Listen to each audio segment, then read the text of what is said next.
Hi there, I'm Lyndon Thorpe, as you know, and this is the Burnout Breakthrough. I'm here every Monday, and I hope to bring you lots of insights into burnout, which I have had lots of experience with. And in fact, my own brother burnt out, although we didn't call it that in those days. That's quite a long time ago. He was only 20 at the time, 21. We called it nervous breakdown, and they're very similar things. We're just now, the WHO has christened the nervous breakdown burnout because it tends to apply to workplace situations, and his was that. So I helped him recover from that, and before I knew what it was all about, really, but it was very, very serious, and he never could teach again. He wanted to be a teacher, but the classroom pressure and with difficult youngsters drove him crazy. And he gradually withdrew and just became totally broken. So I have experienced it firsthand, and I've also worked with quite a lot of burnout victims. So I want to share that experience with you during these talks. Okay, so today let me talk about my latest theme. This week, every week I have a theme, and I run various live sessions, and they all cluster around this theme. So this week my theme is receive, reorganize or settle, and respond. Receive, settle, respond. Now, this is all about how to build sustainable momentum. Today's world is so being rewarded all the time, you know.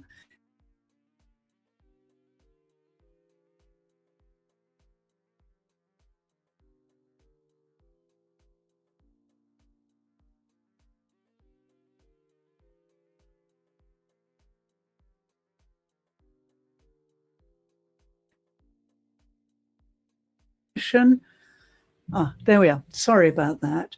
It's very windy here in Japan, so maybe it's something to do with that. Yeah, so speed, we can't maintain it. Say we're running. Well, we can't run forever. So, you know, we have to limit that run. Anything we do, speed has to be limited. It can't prevail. But momentum can prevail, and that's not to do with speed. So this is a rather practical session today.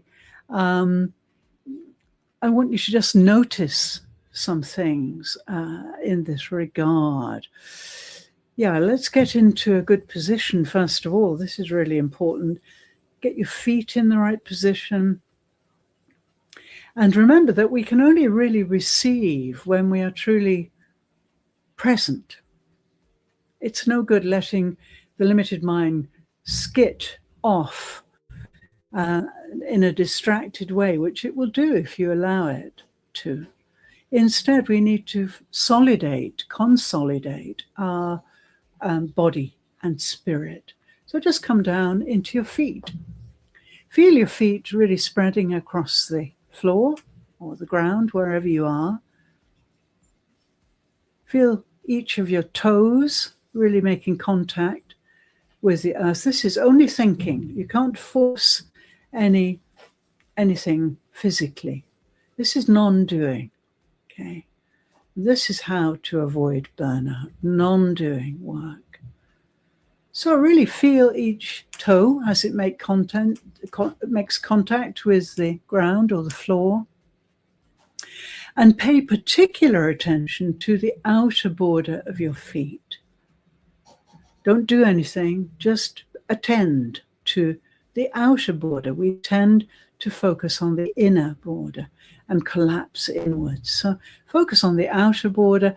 And while you're doing that, think about your thighs as you're sitting in your chair. Make sure they are hip distance apart, not too wide, not too narrow, just hip distance apart, very, very comfortable. And it's important to make sure the lower leg is vertical, because we're using gravity to help to ground us, the force of gravity.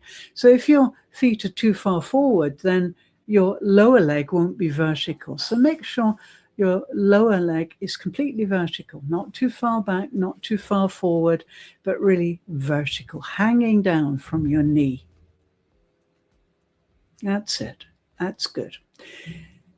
Super. So now we can just allow gravity to hold us in the chair, and it feels wonderful.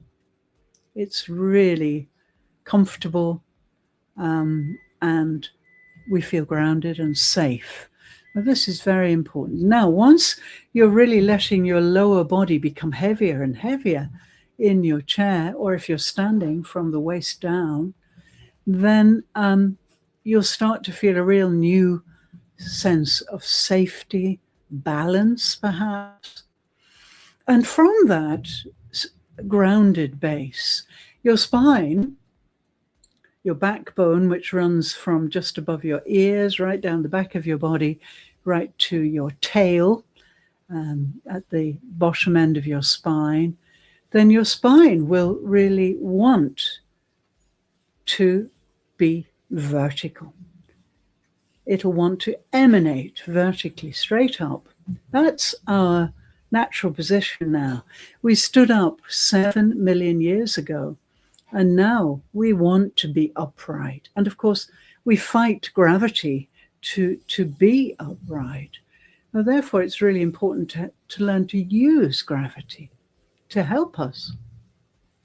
So we're not always fighting against it. So really feel the crown of your head going up, and drop your chin slightly so that we get more length on the back of the neck.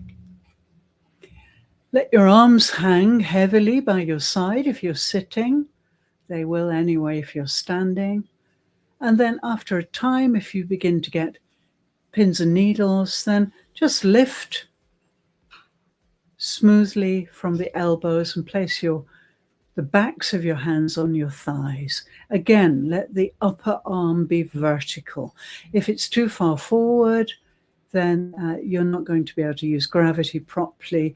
And if it's too far back, you'll be cramped. So really find the place where the upper arm is vertical once the backs of your hands are on your thighs. Okay, so now we can breathe. Grounded, we're lengthened, and we're breathing. And the breath comes, there's nothing to do. Just follow it. Notice it. The in-breath, the out-breath, natural breath. Don't try and change anything. It's just natural rhythm. And by the end of this little practice, it will change automatically. You don't have to do anything. Okay, so just breathe with your breath consciously. And really feel your presence filling the room you're in. Remember, human beings are energy, manifest as flesh. We are basically energy. So if somebody is truly present, we can feel their energy filling the space. So feel your own energy filling the space you're in. And be aware of the sounds around you. Not just with your ears, but with your whole body. With the tips of your toes and the hairs on the crown of your head. Feel those sounds around you. They may be near, they may be far, they may be large, they may be small. Just feel them. Don't guess what they are. We don't need language. The less language we have when we are preparing this kind of mindful practice, the better. And of course, you have me guiding you, so you will be using my language. No language to generate at all. Okay, so really feel your whole body is in your room or your car or wherever you are. And pause.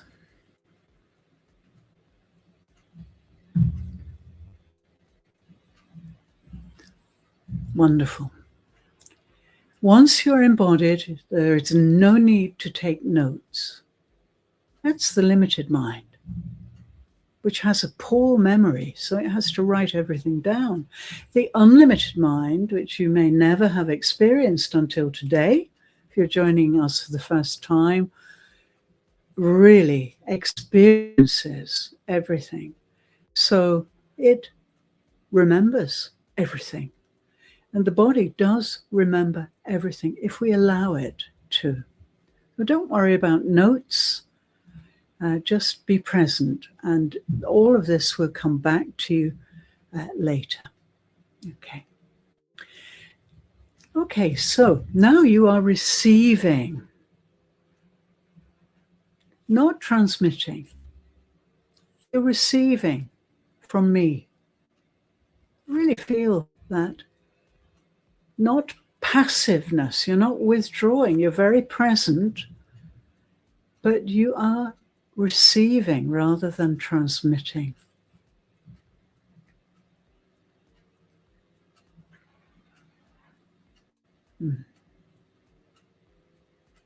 Wonderful. So I hope you feel very happy if you give me a little comment about how you feel. Type it below this window and I can see it here on my screen. Okay, so first of all, let's talk about the burnout myth. Yeah. Burnout is not simply caused by too much work, by working too hard. No, we know that for sure now. People can work intensely without burning out. But those people who don't burn out and manage to work intensely, and I am one of them, I work intensely every single day on my business and many other things. And yeah, I never burn out. I never have and never will, because I'm balanced. So what do I need if I want to work intensely, which you may want to, without burning out? Well, first of all, we need meaning. We need rhythm. We need choices. We need support and recovery. Those are the key things. When we work in a bad way repeatedly, then that's when burnout develops, and it can creep up on us and we don't know it's happening. The nervous system is damaged by consistent repetition of bad habits. Because we operate through urgency, there's always some kind of external pressure, a deadline, some expectation, some authority telling us, ordering us what to do. And when we automatically react to things, which people tend to do. A really good example of this is when your phone rings. What do you do? Notice, what do you do? You immediately rush and pick it up. Grip it far more tightly than you need to, perhaps, and speak quickly, because you want the other person to be sure you are there.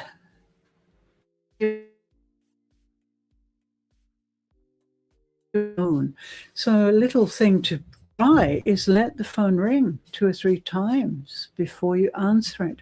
Use that time to pause, to inhale, to exhale for a longer period than the inhale, pause, then pick your phone up and speak, and your voice will be modulated, it will be calm, and you'll have a much better conversation with the person ringing you. The other thing is, the world will not come to an end if you don't catch that call.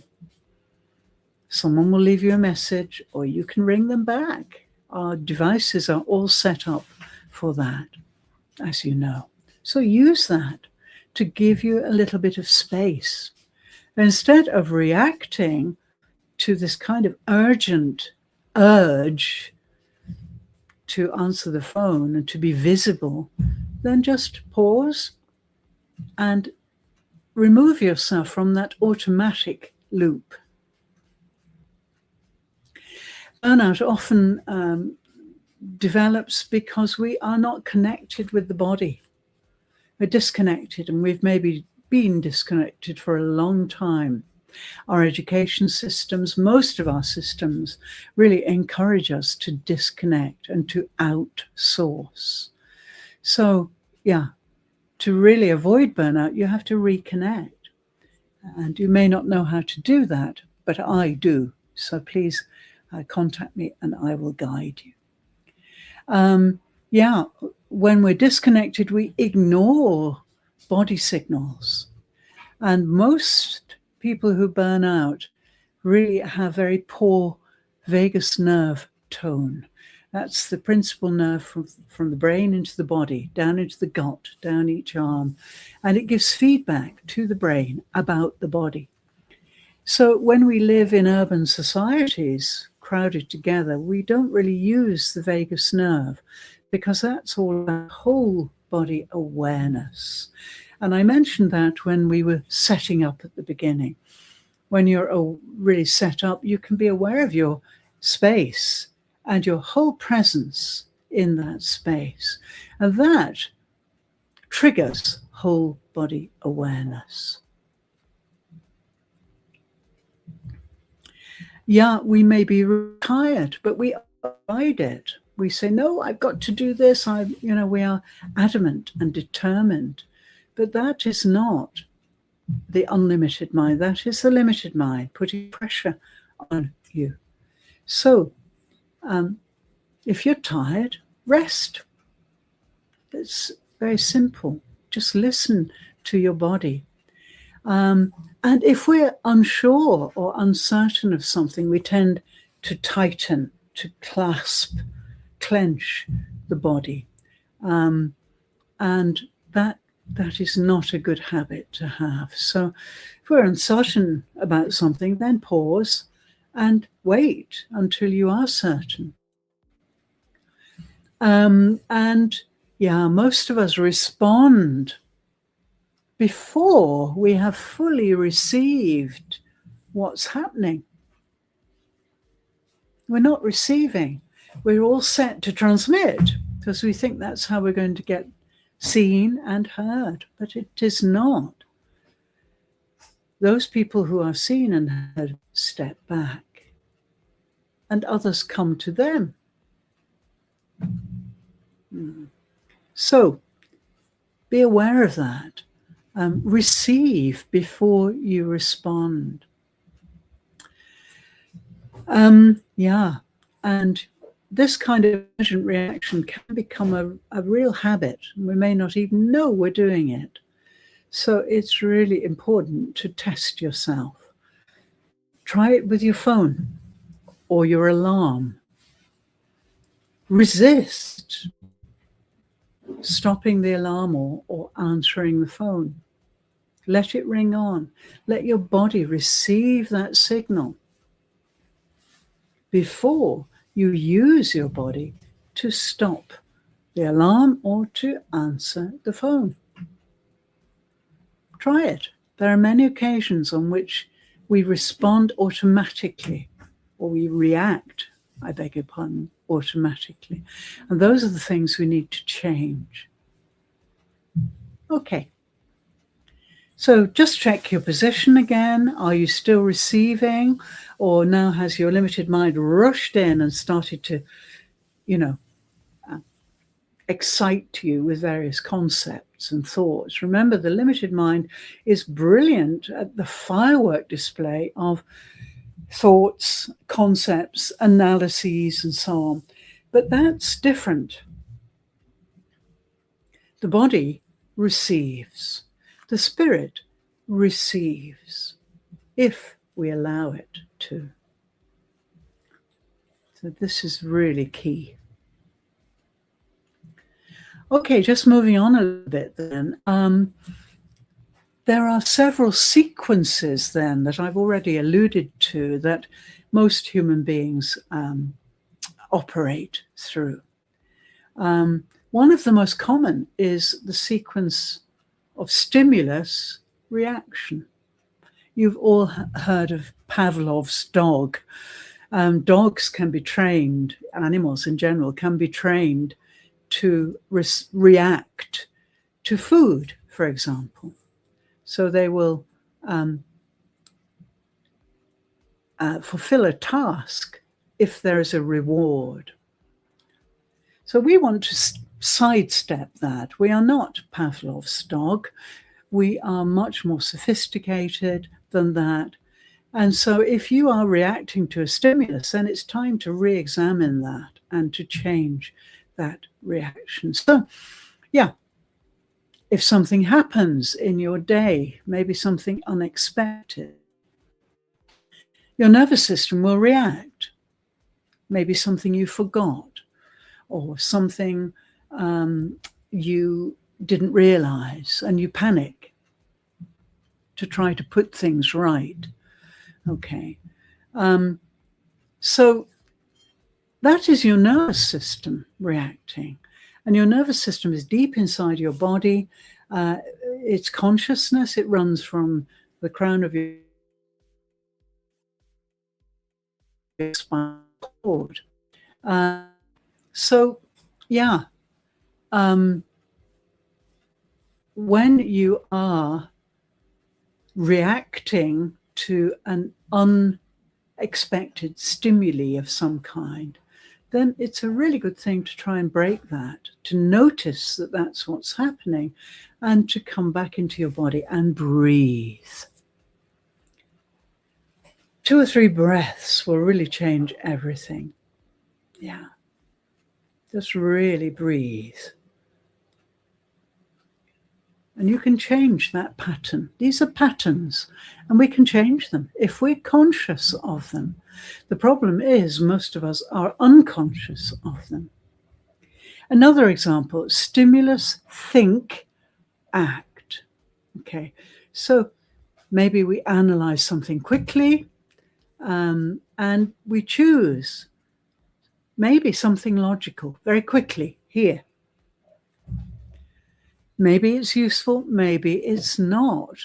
Or maybe it would be good to have both. So you may want a logical reaction here, but then you may want something more human, more heartfelt, more genuine from the body. So you can have both. But just remember to come down into your body. See how that analysis feels. See how that stimulus that provoked a thought feels in your body. What does it make you feel? And pause. Pausing will give you that little distance to move back and to really start to feel things. Remember, thought is 2-dimensional. It's not about feelings. There are many words associated with thoughts and feelings, but they're not feelings. Feelings are indescribable. We can't put them into words. So come down into your body and feel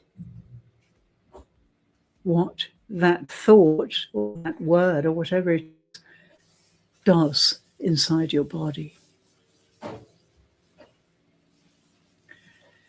My Lodestone TM is a 30-day program. It interrupts the loops, the habits through mindful practice, very focused, very structured mindful practice for 30 days, 30 minutes a day.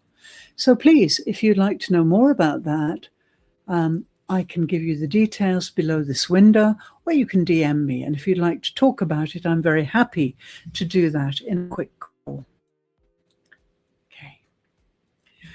Okay, good. So just check how you're feeling. How about the outer borders of your feet? Do you feel that your feet have spread? The soles of your feet have spread along the floor or the earth, wherever you are? How about your gravity? Is gravity really making your body heavy and safe? And your arms? Are they feeling heavy? And your breath. So by now your shoulders will have softened, your breath has deepened, the rhythm has changed without doing a thing. So just cue into that and breathe with this new rhythm that your body is using now. The breath is your rhythm master. And if you're really aware of your breath and breathe consciously, then it can show you where it's at. And now, 20 minutes into this talk, your rhythm is very different. Okay, so now the final stage. Receive, settle or reorganize, and respond. That's the sequence we're working on. Receive, settle in your body, and respond. Okay, so it's that cadence, very different cadence in our behavior. When you're receiving, you take in the whole situation with your whole body, the words, the tone, the relationship, the environment, and your bodily response. So receiving is such a wonderful thing, and it isn't passive in any way. If you are really aware, really awake, you are highly present, and so you can notice so much when you're receiving. Settling, the next stage. So you receive, you settle, and this whole system takes a moment to adjust to this new situation. Your breathing changes, your muscular effort changes, your attention widens, and the nervous system moves out of urgency, out of immediate action. Yes, we need to take action, but not immediate. We need considered action. We need to be considerate of the body and the spirit, and of course the whole situation. And if we just pause, we can do that comfortably. And then respond. Okay, so the sequence is receive, settle in your body, then respond. So when you respond after having settled, you're speaking or acting from a reorganized whole. Actually, the body reorganizes if you give it time. You're not reacting to a surge, maybe of fear, irritation, or urgency. Yeah. So the pause doesn't make us slower. You may perceive it as that, but it truly doesn't. It improves the quality of what happens next. So please take the sequence to heart, receive fully, then settle the body, then respond, and you'll get very different mood, which will permeate everything you do. So yes, during this practice, I hope you've allowed your eyes to soften. Keep present in the room, okay? Don't stare at one point. Move your energy and attention around. Feel the whole room around you in all directions, above, below, to the left, to the right, in front and behind. Feel both feet are receiving the floor equally. Notice the weight of your pelvis in your chair, and if you're standing, in your lower body. Don't breathe specially, just breathe naturally. And just allow that breath to continue naturally. Don't interfere with it. Just let it find its course. We can expand our awareness above the head, below the feet. The whole body can receive. You can receive the sounds around you. You can receive the space around you. There's nothing to solve, nothing to achieve. When you've done all that, pause and notice what changed. Maybe your breathing slowed down, maybe your jaw softened, maybe your vision widened, maybe your thoughts were quieter, not so interfering. Maybe there was more space before you took action, and you didn't force any of those changes. We do force ourselves, very with language. So remember, the word allow is very important when you are talking to yourself. Allow yourself to feel the space around you, above your head, and so on. Allow, not insist.